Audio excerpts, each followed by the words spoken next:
रहेगा, मवाद निकलेगा। समझ रहे हो? बगल में देखो दूसरा पैर है, स्वस्थ है, और इसके बगल में ये देखो ये बीमार पैर है ना। ये बीमारी बहुत खतरनाक बीमारी होती है। इससे बचाव के दो तरीके होते हैं। एक तो अभी आपके यहाँ 10 अगस्त से हमारी आशाएं बहन जी घर घर जाकर इस बीमारी से बचाव की दवा खिलाएंगी आपको, है ना। बीमारी की दवा नहीं है, लेकिन बीमारी से बचने की दवा है। मतलब कि बीमारी होने ही ना देनी, है ना। जब बीमारी हमें होगी ही नहीं, तो जब दवा हो या ना हो उससे मुझे कोई फर्क नहीं पड़ता। तो उससे बचने की दवा भी आशाएं आपके घर में आके खिलाएंगी।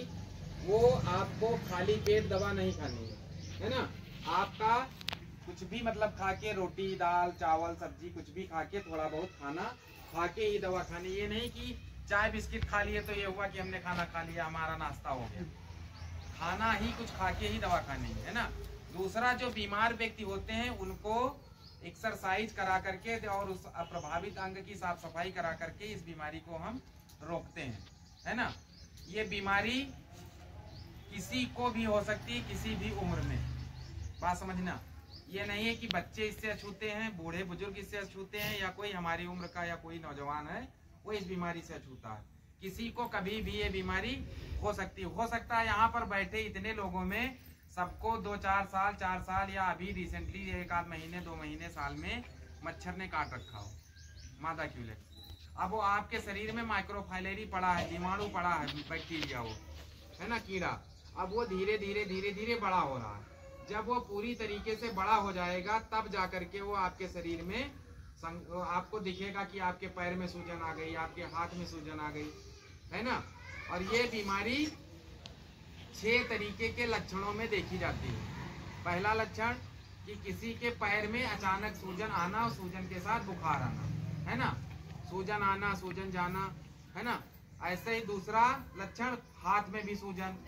और ये हाथ पैर वाले सूजन में ध्यान रखिएगा कि दोनों पैर में एक साथ सूजन फाइलेरिया में नहीं आएगी, एक पैर में आएगी।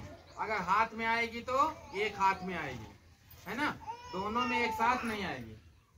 ऐसे ही 2 हो गए इसके लक्षण दिखने वाले। तीसरा, अगर किसी महिला पुरुष या किसी बच्चे या किसी बेटी के मतलब टॉयलेट पेशाब के साथ अगर उसके सफेद तरीके का पदार्थ कोई निकल रहा हो, जिसको धातु रोग बोलते हैं हम समाज में कॉमन भाषा में, है ना। अगर ऐसा है तो उसको काइलूरिया बोलते हैं। वो भी फाइलेरिया की वजह से वो दिक्कत हो सकती है। बात समझ में आ रही है? हाँ, जिसको लेकिन वो होती है एक्चुअली काइलूरिया है। हाँ, और दूसरा इसके अलावा चौथा कौन सा है, जो किसी पुरुष के अंडकोश में जो सूजन आ जाती है ना, जिसको अमूमन आम भाषा में हम लोग बोलते हैं हाइड्रोसील। वो भी इस फाइलेरिया बीमारी का ही वो एक प्रकार होता है ना। 5वां, किसी के महिला के स्तन में सूजन। समझ रहे हैं?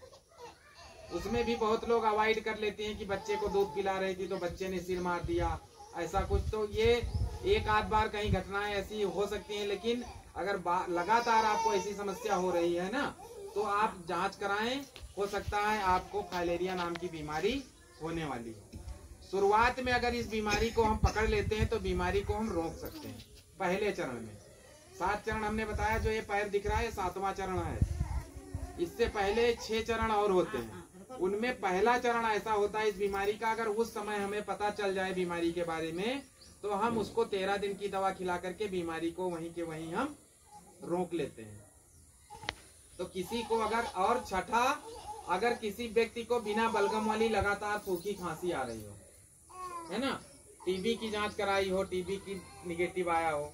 टीबी में अमूमन खैर बलगम आता है, लेकिन इसमें बलगम नहीं आएगा। क्यों? क्योंकि ये जो माइक्रोफाइलेरी कीड़ा होता है इसको ऑक्सीजन ज्यादा चाहिए, तो ये ज्यादा समय के लिए मनुष्य के फेफड़ों में जाके बैठ जाता है। समझ रहे हो? अब वहां पर ऑक्सीजन उसको ज्यादा मात्रा में मिलती है तो फेफड़ों में बैठा रहता है। तो जब कोई चीज हमारे फेफड़ों में जाके फंस जाती है तो हमें सांस लेने में दिक्कत होती है। जैसे उदाहरण के तौर पर समझो कि हम खाना जब खा रहे होते हैं तो अचानक से खाना या पानी आहार नाल में जाने के बजाय जब हमारी श्वास नली में चला जाता है तो हमें क्या होता है? खांसी आती है है ना। तो क्या कहते हैं गांव के लोग बुजुर्ग की पीछे पीठ पे थपकी दो तो आराम मिल जाएगा, है ना। तो यहाँ पर थपकी देने पर वो जो श्वास नली में चीज चली जाती है उससे वो निकल जाती है, तो हमारी वो दिक्कत खत्म हो जाती है। कभी कभी वो घटना इतनी ज्यादा सीरियस हो जाती है लोगों की कि वो वहां जाके कोई चीज इस तरीके से फंस जाता है कि व्यक्ति की जान भी चली जाती है। इसीलिए कहते भी हैं कि खाना खाते समय आराम से खाओ, बात मत करो, खाना आहार नाल में ही प्रॉपर जाए। श्वास नली में कोई चीज, तो ये कीड़ा अगर श्वास नली हमारे फेफड़ों से जुड़ी होती है, अब फेफड़ों में जाके जब कीड़ा बैठ जाता है तो सांस लेने में हमें दिक्कत होती है। हम सोते सोते समय हमारे चला जाता है, बहुत खांसी आती है, सांस नहीं ले पाते, सोते हैं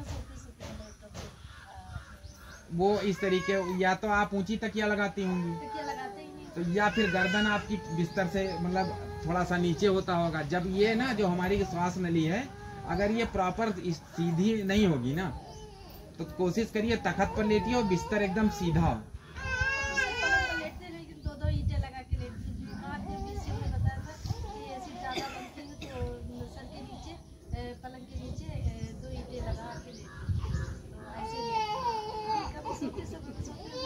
तो एक तरफ का शरीर का हिस्सा उठा होता रहता होगा, एक तरफ का खाली। जैसे लोगों को अक्सर सुना होगा घर्राटे आते हैं, तो वो भी इसी स्थिति में आती हैं जब हमारी गर्दन कहीं मुड़ जाती है ना, तब वो जब चीजें सही स्मूथ चलती रहती हैं तब कोई में हम क्या करें, सबसे पहले साफ सफाई। साफ सफाई में क्या ध्यान रखना है हमें कि मच्छर ना पनपे, क्या करना होगा हमें, कोई बताएगा मुझे? आप बताइए। समोसा गंदे पानी वाली से नहीं, मतलब मच्छर ज्यादा फैलते हैं। गंदा पानी, साफ सफाई। साफ पानी में मच्छर नहीं फैलता, पानी भरा ना रहता, डेंगू मच्छर सब साफ। हाँ, डेंगू और मलेरिया का मच्छर साफ पानी में रहता है और फाइलेरिया का मच्छर गंदे पानी में रहता है। तो हमें पानी किसी भी तरीके का घर में जमा नहीं होने देना। खासकर घर के अंदर पानी हम कहाँ का ज्यादा ध्यान नहीं दे पाते हैं, पता है आप लोगों को? कूलर और फ्रिज का। कूलर का तो चलो अक्सर ध्यान देते हैं क्योंकि उसमें पानी बदलना है, लेकिन फ्रिज का लोग महीनों भूल जाते हैं। और उसके पीछे देखिए जहाँ जाली लगी होती है उसके नीचे एक छोटा सा बकेट होता है, 1 से 1.5 लीटर पानी उसमें आता है, लेकिन उस पानी में इतनी मात्रा में मच्छर पनप सकते हैं कि पूरे परिवार को बीमार कर सकते हैं। पॉइंट, दवा खाने के बाद हो सकता है छोटा मोटा उसका दुष्प्रभाव आपको देखने को मिले, है ना, लेकिन दुष्प्रभाव उसी के शरीर पर देखने को मिलेगा, उसके शरीर पे जिसके अंदर पहले से माइक्रोफाइलेरी होंगे। जो व्यक्ति पहले से इस बीमारी से संक्रमित होगा उसी के शरीर से कोई ना कोई दिक्कत होगी। जैसे बुखार आ सकता है, उसको दस्त हो सकते हैं, उल्टी हो सकती है, चक्कर आ सकता है ना, मतली आ सकती है, नींद भी आ सकती है ना, ये सब। लेकिन अगर ऐसा कुछ होता है तो समझो कि ऊपर वाले का लाख लाख शुक्र है कि समय रहते आपने दवा बचाव की खा ली, वो अच्छा संकेत होगा, इसमें घबराने की जरूरत नहीं होती। और वो चीज दादा थोड़ी देर न चलो, बहुत प्यासे हो तो हमारे बोतल हो पिछले बार, तो वो लगातार कम से कम 3 साल जरूर दवा खा ले। समझ रहे हो? पहली बार में दवा खाने पर कीड़ा मरते हैं और कीड़े कुछ सुस्त होते हैं। दूसरी बार जब आप दवा खाओगे फिर कुछ कीड़े मरेंगे, फिर कुछ सुस्त होंगे, क्योंकि जितने कीड़े छोटे होंगे उन्हीं को ये दवा मार पाती है, बड़े कीड़ों को मारने में सक्षम नहीं होती है। बड़े को अगर मारने में सक्षम होती तो बीमारी का इलाज होता। समझना ध्यान से, छोटे ही रहेंगे तभी मार पाती दवाएं। तो ये आप लोग ध्यान रखिएगा कि लगातार जिसको लक्षण दिखे हो, कोई साइड इफेक्ट आया हो, वो 3 साल जरूर दवा खा ले, उससे वो जीवन भर इस बीमारी से सुरक्षित हो जाएंगे।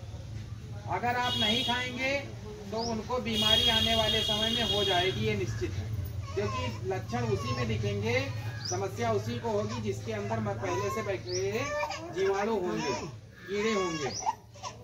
बात समझ में आ रही है? और ये जो चीजें हमने बताई ये बहुत देर तक नहीं रुकते हैं। अगर किसी को बुखार आएगा भी या दस्त लगेंगे तो बहुत ज्यादा 4 से 6 घंटे तक। अगर 4 से 6 घंटे से ज्यादा अगर किसी को दिक्कत महसूस हो रही है तो हमारे स्वास्थ्य विभाग CHC से एक रैपिड रिस्पांस टीम गठित की जाती है। उस टीम का डिटेल सारी आशाओं के पास, संगिनी के पास और जो भी पर्यवेक्षक आपके क्षेत्र के नियुक्त होंगे उनके पास होता है। ये आप उनको सूचित करेंगे, वो टीम आएगी, आपको तुरंत राहत पहुंचाएगी। अगर जरूरत पड़ेगी तो आपको CHC ले जाकर के वहाँ ट्रीटमेंट आपका होगा, सब कुछ निःशुल्क होगा उसमें, है ना। बहरहाल ऐसी कभी स्थितियां होती नहीं। लेते हैं कि भारत सरकार द्वारा MDA के दौरान दी जाने वाली फाइलेरिया रोधी दवा को अवश्य खाएंगे। साथ ही इस अभियान में जो लोग किसी कारणवश छूट गए होंगे उन्हें भी आशा बहन के सहयोग से दवा का सेवन अवश्य करवाएंगे और अपने गांव को फाइलेरिया से मुक्त करेंगे।